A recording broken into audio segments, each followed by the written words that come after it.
আমি 860 টাকা মাংস কিনি, 600 আর তোমার সেলিব্রিটি দিদির বাবা বলে ওখানে ফাও মাংস দেয়। তাহলে তোমরা কমেন্টে উত্তর দেবো, আমি কি দেবো? তোমরা খাও 600 টাকার মাংস, ওই জন্য বলো। সেলিব্রিটি দিদি আর সেলিব্রিটি দিদির বাবা তো মানে যত প্রকার বলা যায় তার বেশি ছাড়া কম।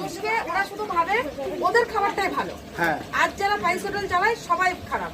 ওনার পাশেই যারা 60 টাকা, কালীঘাটে তুই বোন, ওরাও কিন্তু 60 টাকা মাছ বিক্রি করে, তা ওরাও পচা মাছ বিক্রি করে।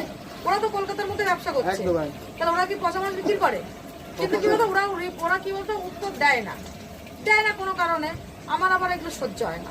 না, আর তারপরে কি তোমাদের প্রথম দিকের যে একটা কন্ট্রোভার্সি করেছিলাম না, মানে আমরা করতে চাইনি, ওটা কথায় কথায় উঠে এসছে। সেই ভিডিওটাতে কি নোংরা নোংরা ভাষায় যে কমেন্টস করছে, মানে বলার মতন না। আমি রিপ্লাই কি করে দেবো? মানে সব ওর সাপোর্টাররা